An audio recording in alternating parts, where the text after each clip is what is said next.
Lugares que no son para nosotros.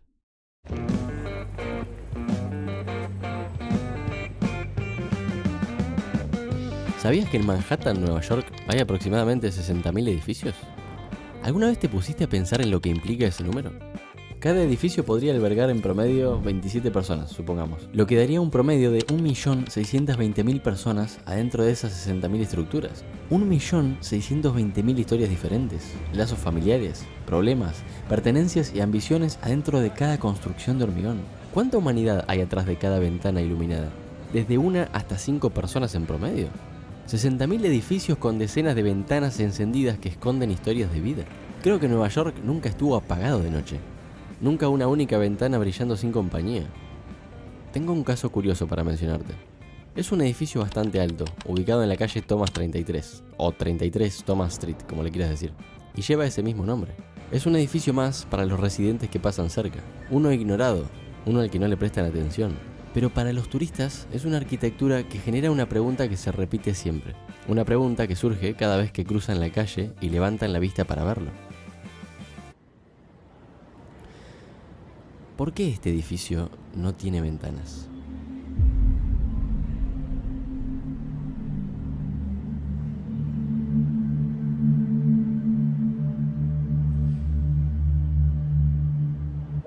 Yo hace poco vi un video donde hablaban de un edificio raro en Nueva York que tenía como unos agujeros enormes entre varios pisos porque decían que era tan fino y tan alto que se podía caer por el viento.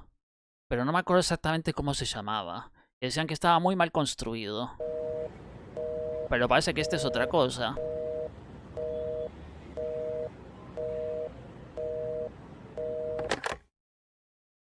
...33 Thomas Street es posiblemente el rascacielos más intimidante de Manhattan. Esta es una estructura brutalista.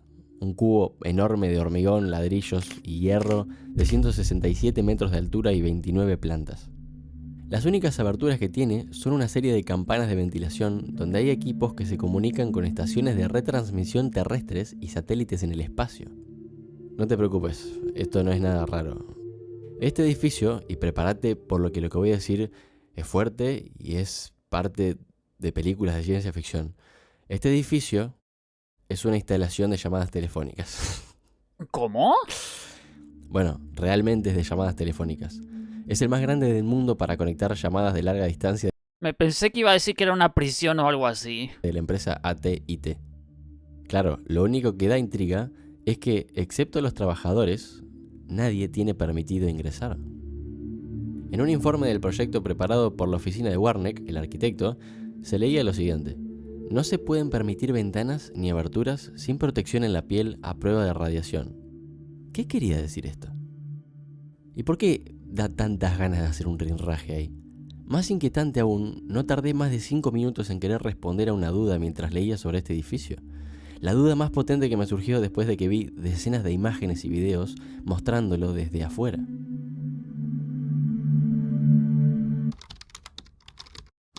¿Qué hay dentro? Pues sí. Un hombre que trabajó en el 33 Thomas Street habló sobre el tiempo que pasó ahí a principios de la década del 2000, instalando cables y tuberías de vapor. Había habitaciones a las que no podíamos entrar, dijo, según el Daily Mail. Nos dijeron específicamente que no entráramos y no podíamos preguntar qué había adentro ni por qué no podíamos verlo. Al hombre y a su equipo, que incluía a su hijo, se les prohibió deambular por el edificio, partes del cual estaban tan prohibidas que los empleados tuvieron que trabajar a su alrededor. La cuestión es, y más allá de todo esto, me resultó difícil creer que el interior que estaba viendo pertenecía a esa arquitectura sin ventanas. Me resultó difícil creer que ese interior pertenecía a este exterior. Y en principio es porque por adentro parecía ser un conjunto más de oficinas comerciales tradicionales, sin otra cosa rara más que alguna máquina que no entendía qué es lo que hacía. Esta no es una construcción fantástica, es una simple sede telefónica. Lo que la caracteriza, tal vez, es la única especulación que gira en torno a la gente cercana. Dicen que su estructura es a prueba de ataques nucleares y tiene reservas suficientes de comida, agua y combustible para proveer a 1.500 personas durante 2 semanas ante cualquier problema o amenaza nuclear. Es decir, o pagas el teléfono o te detonan la casa.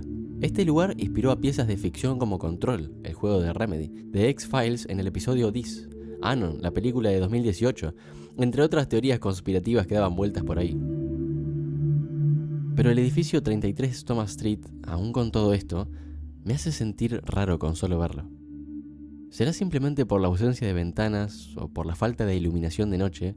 Pero esa sensación no se despega de mí cada vez que veo sus fotos. Es como que lo ves antinatural. O sea, mira, si comparas este edificio con los que están a los lados, todos llenos de ventanas y ves... Sí, de hecho puedes ver lo que hay dentro, ¿no? Bastante chismoso esto, ¿no? Acá creo que se ven las... serán salas, me parece. O sea, ves este que está todo así, todo súper cerrado, sin ventanas, sin nada, sin luz. Y es como que... me intriga. Déjame hacerte una pregunta. Solo una pregunta. ¿Alguna vez sentiste algo relacionado al lugar donde estabas? Sin importar con quién ni qué estabas haciendo. Pensá solo en el lugar. Porque la filosofía, la geografía y la psicología estudiaron desde hace tiempo la importancia del lugar en la experiencia humana. El lugar en el que vivimos está relacionado con nuestra identidad personal porque gran parte de lo que somos depende de él y de las experiencias que tuvimos ahí. Pero, ¿qué sucede cuando el espacio físico, en lugar de crear sentimientos de comodidad y seguridad, crea sentimientos de desorientación y temor?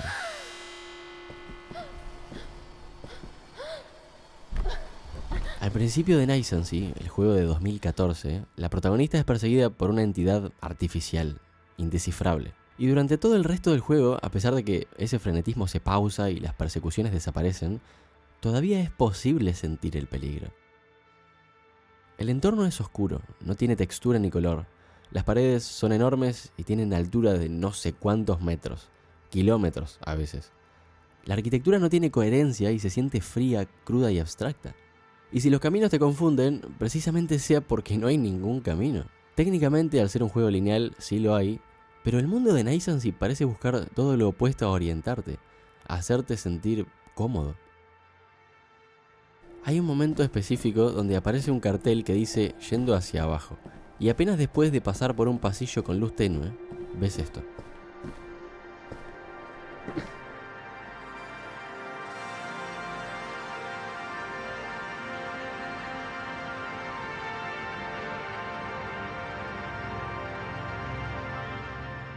No sé por qué, sí, me recuerda a los backrooms esto. ¿Qué es este mundo? Más curioso todavía, y después de empezar a bajar y bajar y bajar, ¿qué tan grande es esto? Yo me hice estas preguntas todo el tiempo, pero más cuando llegué a un entorno parecido a una ciudad muerta. No se me ocurre otra manera de describirlo. Eran como edificios infinitos, algunas ventanas iluminadas, otras apagadas, pero que no tenían sentido. De lo que vendrían siendo las paredes salían puntas como antenas, pero ¿no se supone que eso tiene que estar en el techo? Y si eso te parece raro, mirá el cielo. Claro, no hay. Entonces es cuando entendés que este lugar no está hecho para ser habitado. Las escaleras dan hacia sitios inútiles muchas veces. La mayoría de las puertas están selladas, y la conexión entre un punto y otro del mapa no tiene un camino establecido. La mayor parte del tiempo estás saltando de un bloque a otro, apretando los dientes para que la poca luz que llega desde algún lugar te deje ver a dónde vas a dar el próximo paso y no caerte al vacío. Porque el entorno de Night Sensei no fue pensado para que estés ahí, pero ahí estás. Sí, como que juega mucho con la claustrofobia, también con el miedo a la oscuridad y el miedo a las alturas. Y también te puede dar un poquito de paranoia.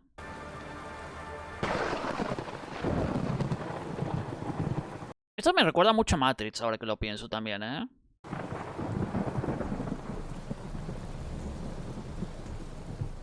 En The Cube, Ah, la película del cubo, sí, me acuerdo de esta película. Sí, sí, es donde están encerrados en una especie de puzzle que no sabes a dónde vas a ir y te termina matando siempre algo. Creo que hay 2 o 3.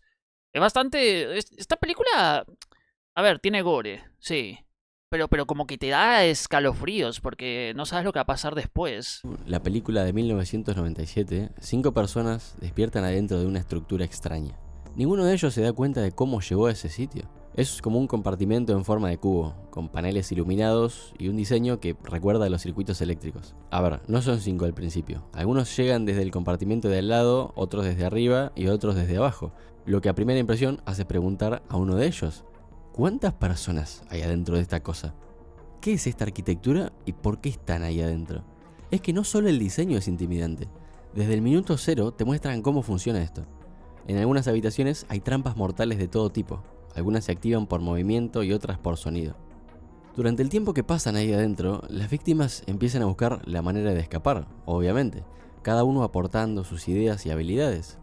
Pero hay un momento que me interesa y es donde se empieza. Esta película seguro inspiró a muchos videojuegos como Silent Hill porque está plagada de puzzles.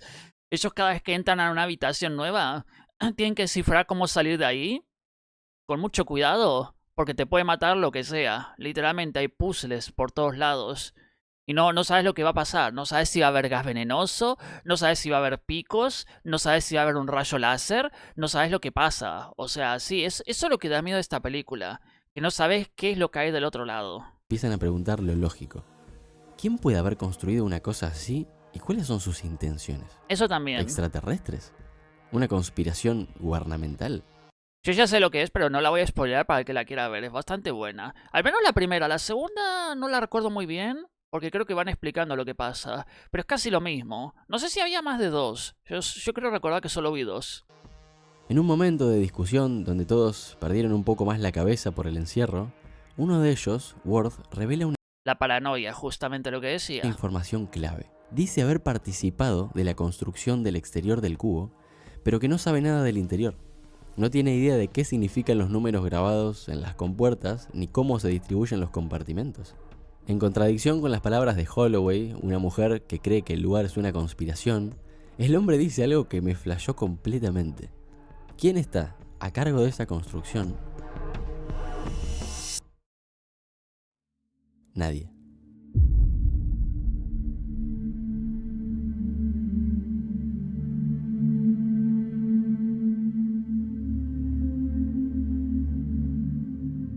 Es simplemente un error de un plan maestro que se salió de control. A diferencia de lo que supusieron en un inicio, acá Bueno, igual iba a ser spoiler cell. No me acuerdo si esa es... A ver, había una explicación más compleja, pero creo que fue en la 2 que lo explican. nadie los está observando. Dice que el cubo es un accidente, un proyecto público perpetuamente olvidado. We're both part of the system. I drew a box, you walk a beat. El discurso de Worth es aterrador de verdad. Esto no es Lovecraftiano ni nada por el estilo, pero el cubo funciona casi como si fuera una entidad cósmica, una entidad que pareciera tener vida propia. Y fíjense qué curioso, todos los personajes empiezan con el arquetipo esperado. El policía héroe, el médico racional, la joven indefensa, el perdedor amante del porno y el tipo con problemas mentales. Y con el transcurso del tiempo, todos destapan su verdadera cara. El policía es un psicópata, el médico es un teórico de la conspiración irracional, la joven es la que los ayuda a progresar, el perdedor es el héroe y el tipo con problemas mentales es un genio. ¿Tanto poder puede tener una estructura así? Bueno, es que es mucho el tema también la paranoia, el encierro y que se ponen a hablar mucho. Es lo típico que pasa cuando uno... A ver, esto lo he visto en películas y series. Yo me acuerdo que había una película... Bueno, no una película, una serie. No sé si conocen la serie de los bomberos, la de Universal, que antes la veía, ya después no vi más ese canal. Cuando estaba muy aburrido me ponía a ver esa cosa. Había una serie de bomberos y en un capítulo se quedan todo el capítulo... 4 personajes eran encerrados en un elevador. Literalmente, no había forma de salir. Luego había problemas de que, bueno, se iban a envenenar y no sé qué. Y poco a poco, para pasar el tiempo, porque creo que estuvieron horas y horas, se ponían a hablar y se ponían a conocerse cada vez más. Y sí, es como que es lo que tiene esas situaciones de encierro cuando está... Bueno, a ver, los que pasaron lamentablemente la pandemia sí ya entenderán a lo que voy, pero... Bueno, estas situaciones son peores que estar en tu casa. Estás en un lugar que no sabes dónde es, que no sabes lo que está pasando. O sea, es una situación de mucho estrés.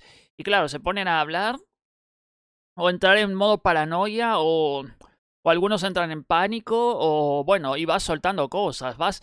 Hay gente que luego piensa voy a morir y empiezan a soltar cosas o empiezan a mostrar su verdadera cara.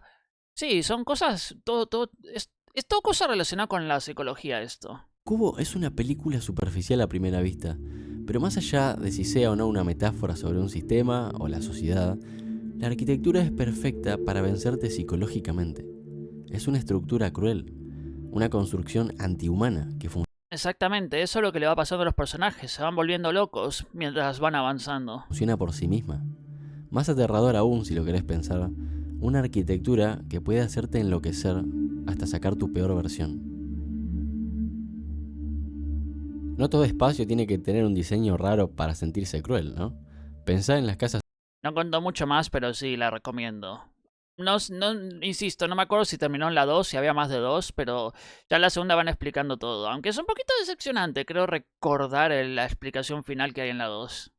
Embrujadas, o como quieras llamarlas, para el género de terror y misterio. Hay casi una infinita cantidad de obras que usan estos espacios, que se diseñan para dar la sensación de que algo anda mal. Las casas guardan historia dentro de sus paredes. Cada nacimiento, vida y muerte conforma parte de esa historia. Las casas son ideales para crear secretos, por la forma en que los edificios encierran el espacio y son escenarios de pensamientos privados o relaciones íntimas. No es una locura entender a las casas como escenarios de vida interior, pero también pueden ser reflejos de trauma y decadencia. La caída de la casa Usher de Edgar Allan Poe, por ejemplo, tiene los elementos clásicos de cualquier relato de terror gótico. Está el protagonista, un hombre que no conocemos, que visita a su amigo Roderick Usher, que padece una enfermedad que lo está haciéndose deteriorar física y mentalmente. El primero se sorprende muchísimo cuando lo ve. Nadie en tan poco tiempo puede haber cambiado tanto como él. Él no es la única persona que vive en este lugar ni la única que padece una enfermedad. Madeline, su hermana, está diagnosticada con una apatía constante y ataques catalépticos. Sin embargo, esa misma tarde, después de haberse cruzado con el protagonista, ella llega a su punto final. En otras palabras, la queda. El hombre pasa el resto de los días con su amigo, leyendo, pintando cuadros, tocando la guitarra, todo esto para intentar aliviar su melancolía, dice. La narración sigue, describiendo los días posteriores, pero hay algo que se superpone a la importancia de los personajes. Algo que parece tener mayor protagonismo y que está presente siempre con la decadencia de la familia.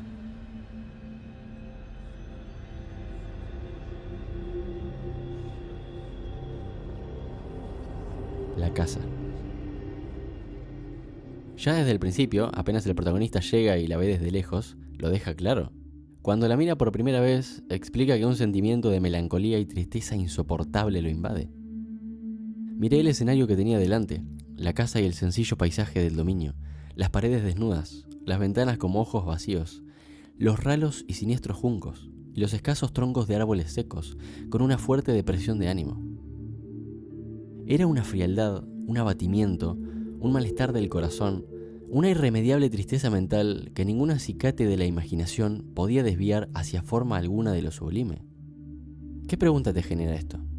Seguramente la misma que la mía. ¿Qué mierda significa acicate?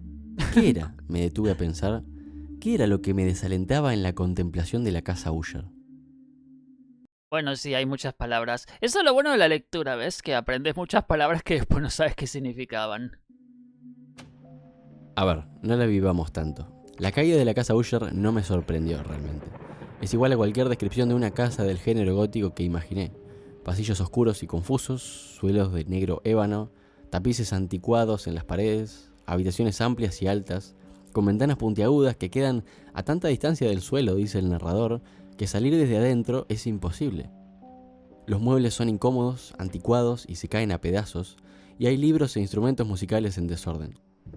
Está bien, la casa Usher no me sorprendió, pero es de las pocas que me dejó una sensación amarga.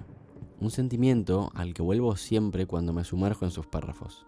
Explícalo de la manera que quieras, pero si tuviera que entrar, no me sentiría bienvenido ahí adentro. En un artículo escrito por Francis McAndrew, él menciona algunos estudios donde las personas decían qué cosas les resultaban espeluznantes de otras personas, y planteó la conjetura de que quizás algunos espacios resulten intimidantes por los mismos motivos, y uno de ellos es la información ambigua que hace que no quede claro si el lugar representa una amenaza o no. Las casas embrujadas son un escenario de terror de larga tradición, y no es solo en la ficción donde intentan asustarnos. Escenarios de la realidad pueden llegar a incomodarnos. La casa de mi abuela no está embrujada, por ejemplo, pero es un poco incómodo que ella siempre convulsione cuando rezamos para cenar. Hay espacios que nos intimidan no porque supongan una amenaza clara para nosotros, sino porque no está claro si son una amenaza o no. Muchos de los diseños... Es el miedo a lo... Es que esto es el miedo a lo desconocido, básicamente. Cuando estás en un lugar que te parece antinatural. Lo mismo que dije antes cuando... Claro, se conecta con el inicio del video, el edificio ese sin las ventanas. Los diseños de estas casas parecieran dificultar la huida. La oscuridad y la distribución confusa hace que nos perdamos, que si queremos escapar, nos ralenticemos. Los lugares crueles para mí son aquellos que no se sienten diseñados para nosotros, aquellos que nos incomodan, que nos dan ganas de escapar o que nos confunden. No sé describirlo exactamente. Son espacios que se sienten con vida, pero sobre todo que te hacen pensar que si se te ocurriera entrar, no serías bien recibido ahí adentro.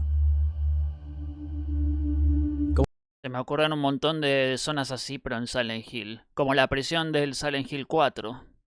Como siempre, cualquier otro ejemplo y opinión es bienvenida. Gracias por llegar hasta acá, les mando un abrazo y nos vemos la próxima. Sí, básicamente, como... Uy, buen tema, la verdad, buen video. Sí, le estaba pensando justamente en Silent Hill, la prisión esa de Silent Hill 4, que de hecho está hecha para generarte paranoia. Encima, recién hace poco que lo rejugué de nuevo, me di cuenta, no sé por qué no le prestaba tanta atención a la historia, que la prisión estaba hecha para niños, todavía peor, y les generaba paranoia y todo eso. Pero sí, es básicamente eso lo que te digo, lo que cuando digo antinatural, lo que uno considera normal, por así decirse, la típica casa con ventanitas y tal, con una sala, baño, cocina, todo lo normal, ¿no?